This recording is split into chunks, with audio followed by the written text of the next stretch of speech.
dance to your dead.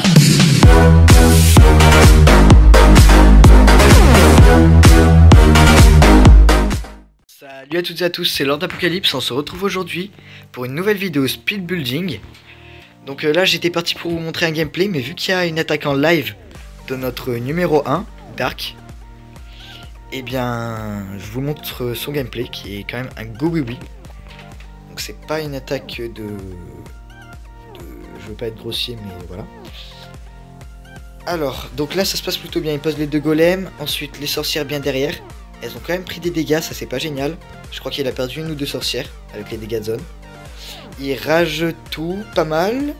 Alors, ouais, ok. Malheureusement, le molosse qui pète. Ah, il y a des Tesla au milieu, ça va peut-être lui faire mal. Ouh là là, l'HDV va tomber, l'HDV va tomber. Allez. Oui, l'HDV tombe. Ok, donc là je pense que pour le 2 étoiles c'est presque assuré. Ouais, c'est bon pour le 2 étoiles. Donc c'est une belle technique que le go oui oui. Même si c'est pas le but de cette vidéo, c'est pourquoi je vais sauter cette attaque. J'ai fait une petite entorse au but de la vidéo. Donc là je vais vous prouver que ce village là marche. Donc je vous laisse le regarder, faire une petite pause, l'analyser pour savoir s'il vous plaît. Donc regardez le speed building. Mais avant que vous voyez si vous voulez voir le speed building, je vous invite à regarder donc mes défenses. Je vais pas toutes vous les montrer, je vais vous en montrer une ou deux.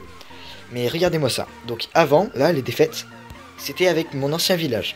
Et avec le nouveau village que j'ai depuis ce matin, donc il y a 5 heures. Plus 29, plus 31, plus 23 et plus 29. Donc vraiment pour le rush, apparemment c'est quand même un bon village. Enfin le rush HDV4 c'est un peu ridicule. Mais plus on monte de trophées, plus on va trouver des HDV 6, 7 avec des extracteurs et mines d'or de rempli. Donc là, en même temps, vous allez me dire que j'ai mon mon château de clan de rempli. Du coup, c'est normal qu'il fasse le 0 étoile. Mais bon, c'est pas faux, mais en même temps, vaut mieux quand même avoir un château de clan de rempli. Surtout qu'à l'HDV4, ce qui est très important, enfin, le château de clan est très important. Vu que souvent ce sont pas des noobs mais ce sont des débutants. À l'HDV4 souvent on est débutants sauf dans mon cas. Moi j'ai un HDV9 et un HDV8 maxé presque. Donc là je connais quand même les rudiments, on va dire les bases de l'HDV4 de comment bien jouer.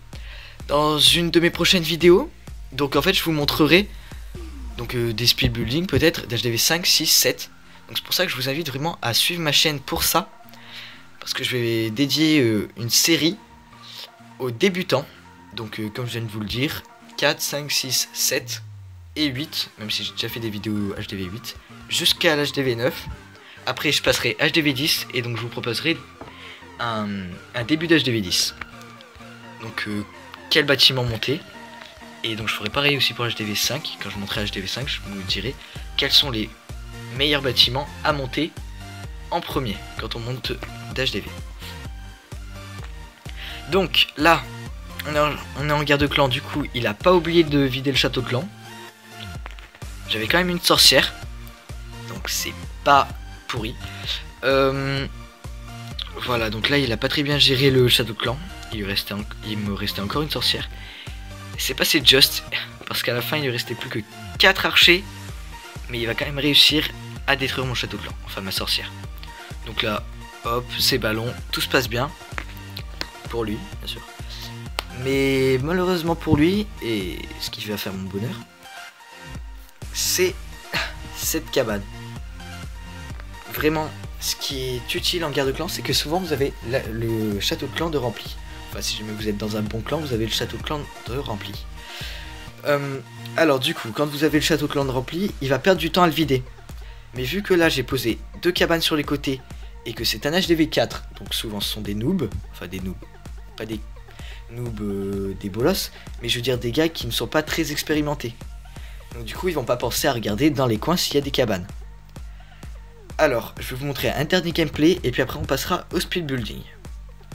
Donc bien sûr je vais pas commenter pendant le speed building, ce sera avec accompagné d'une musique. Et après, donc après voilà, ce sera terminé. Alors, le sort de foudre sur le mortier, je comprends pas trop à quoi ça sert. Donc là déjà on voit que ça commence mal. Il aurait dû le poser sur le château de clan. Voilà. Donc là de faire courir la la sorcière dans tous les sens, c'est vraiment pas la bonne chose. La bonne chose. Parce qu'en fait, quand elle marche, elle va générer plus de squelettes. Du coup, ça va être d'autant plus dur de détruire le château clan. Là, j'avance, mais en gros, si vous voulez, ce qui va le faire perdre, enfin, même, je pense pas qu'il aurait gagné, mais c'est qu'il va rester un serviteur de niveau 5 ou 6, j'arrive pas trop à savoir. Je vois pas trop la différence en fait entre les deux. Ah non, si, d'accord, les niveaux 6, je crois qu'ils sont rouges, un truc dans le genre. Donc voilà, il pose les 5 géants qu'il avait, les barbares derrière, donc une bonne attaque, mais sinon il a mal géré le CDC, ce qui va lui porter préjudice. Donc là, je vais vous laisser regarder le speed building si vous pensez que cette vidéo, enfin que ce village marche. Moi, vraiment, j'en suis convaincu, c'est pour ça que je vous le propose. Donc, je vais vous laisser. Allez, salut!